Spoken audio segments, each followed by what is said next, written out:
Hey everybody, it's Corey with Natural Born Tillers, and we're here for the next installment of our Organic Gardening Masterclass.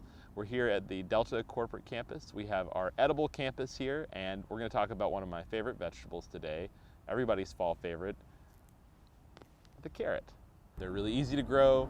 We're going to talk about how to plant them and how to make sure they mature in a way that you get a high yield of carrots all winter long. When you have a confined area like this and you're trying to maximize the production, you really want to stack the functions as much as you can. So you want to think about plant height, plants that go well with each other, so what you can plant together, and then you just want to think about how much area they're going to be taking up. So what we have here is we have some collards, and they are going to get a lot bigger, but we're going to just take these intermediate spaces here, and we're going to be putting in our carrots. So the other thing is when you're seeding, you want to be really cognizant of how much seed you're putting down, and we're going to show you a couple little techniques on how to do that well. Now, we have two different kinds of carrots here. We have just raw carrot seed. So what you see here is the same carrot seed, but it's basically coated in clay. And so it's kind of got this little clay coating, and when you plant it, the clay washes away and the seed germinates as normal. The advantage of this type of seed is that you can see it and you can actually just kind of speckle it out in a much more regular manner rather than the raw seed. So this really is better to do, especially with the smaller seed, by hand. So you kind of like you're sprinkling salt, and the higher up you do it, the more spread out it's going to be. If I go down here, I'm trying not to put too much down. I'm going to end up putting a lot down. The advantage of this seed is, again, that you can see it, but we'll inevitably get a few that are too close together. And you do want to err on the side of planting too many seeds. You don't want to have them really, really all mashed together, but carrots particularly are kind of finicky when it comes to germination. They like a certain amount of moisture consistently, and they like cooler soil temperatures. So particularly if you're planting your carrots in, let's say, like late spring where it's started to warm up a little bit, you want to plant a little bit more. But you really want to make sure that you have good germination, and then we'll kind of correct that with job 2, which is thinning. So we've got these seeds in here. We kind of pat everything down. One of the good keys to germination is getting a good soil to seed contact, and so you really want to kind of mash the soil to the seed as much as possible, and then cover it up, because you don't want it to be kind of lightly in there. You want it to be packed down pretty well. All right, so what we have here are some intermediate carrots. They're not quite ready yet, and you can see they're kind of skinny. So this is the time that we like to thin them. They're a little bit easier to get to as opposed to when they're really small. So we peel back here, we can kind of see we've got them pretty well thinned out, but you really don't want anything that's going to be touching. So we kind of look at like the finger rule. Put a couple fingers in between the plants. If there is a carrot or some other plant there, then we're going to pull that out. And so you can actually still use this as a baby carrot to enjoy, but what that'll do is it'll allow this carrot to have the space it needs to then grow out. So carrots grow down and then they grow out. So it's still in the process of growing down. Now it's got some room to stretch out. So what we're going to do is take a look here. We also are going to kind of prefer the ones that are already a little bigger, so you can kind of feel the resistance that the plant has. So we're going to allow those to continue to grow. This one here is a little bit smaller. It's kind of in the way, so out she goes. And again, we're going to just do that finger test. We're going to wander around through here, and so sometimes you have a clump like this, and you kind of have to pick the winner. So we're just going to pull some that are still kind of doing all right, but are not going to work well together, and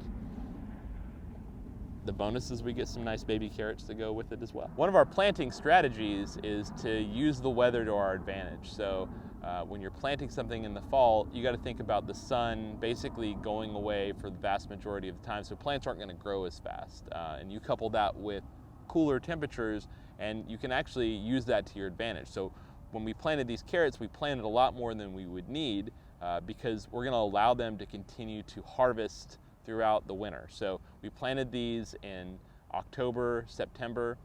They'll be ready in November. And so we're gonna just let them continue to grow throughout the winter. So we can be pulling carrots well into February. So the idea is you stock this. It's kind of like a living refrigerator. And you plant as densely as you can, and then you just pick when you need it, and you'll have carrots all year long, or all winter long. All right, so here we have a bed we've been harvesting on for a little while, and this is just a good example of carrots that we thinned at the right time, and they were allowed to grow really well. And so we're just gonna pull some of these and see what we got. You know, some of them won't be super sized, some of them will be a little bit, got the little kicking, dancing leg carrots, but then a lot of them will be like this, where we have a nice rounded carrot. And again, we've got some cooler temperatures, so it's allowed us to grow these carrots where they'll be nice and sweet, and they'll last for a long time too. So yeah, we're gonna keep on picking some of these carrots and see what we get. And again, if the carrot's not perfectly shaped, that's okay. It's still perfectly edible. It may not look, you know, we're used to going to the grocery store and getting baby carrots, which are essentially large machine-lathed carrots. These are actual baby carrots. They're not gonna be uniform. There may be some forking, but they're still gonna be plenty tasty. You know, we're pulling all these carrots. Obviously, we're not gonna be able to use that many to eat. And so what you typically wanna do is you can keep the tops on for about a week or so, as long as they stay fairly moist. But if it starts to dry out, it'll actually pull moisture away from the carrot, and the carrot will get kind of like rubbery. So we want our carrots to stay nice and crisp. One of the things we want to do is, once we get these carrots up, we'll go ahead and give them a quick rinse.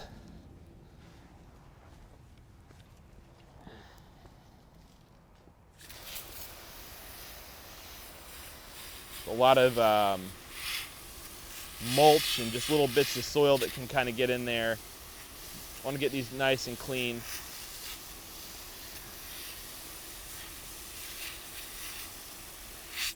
And then they're ready to eat. One of the reasons we love gardening is that it's a practice to help us order the chaos of nature. It gives us something that we can control, but that's still a little wild. And spacing is really important. And as much as we want to keep everything neat and in a row, gardening prevents us from having everything that we want. And it's okay to little wildness in. The most important space we create in the garden is the space we create for ourselves. Are you happy in your garden?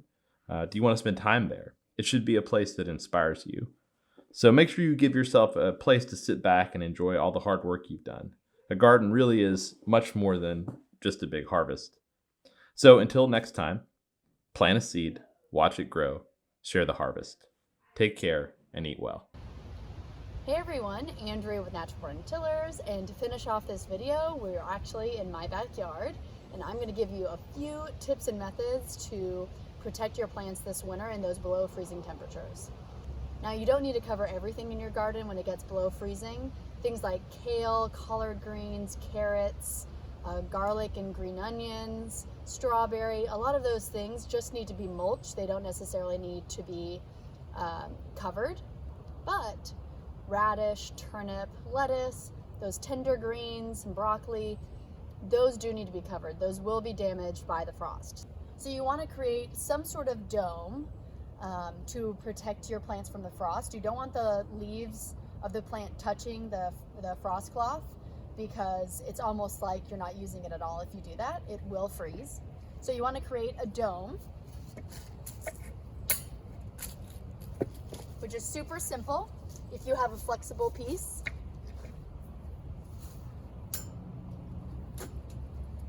Right, so you have your frame, and now you simply need to put the frost cloth over it.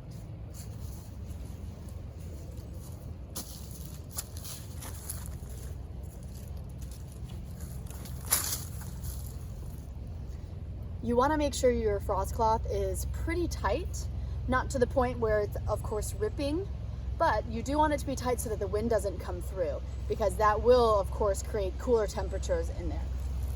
Now, if you don't have staples or a wood surface to staple to, you can simply just use a rock. You can, keep the pressure like that. Or what I like to do is kind of bunch it up and you can staple it. That creates a nice seal and you don't have to worry about it blowing away. So those are just a few tips on how to winterize your garden.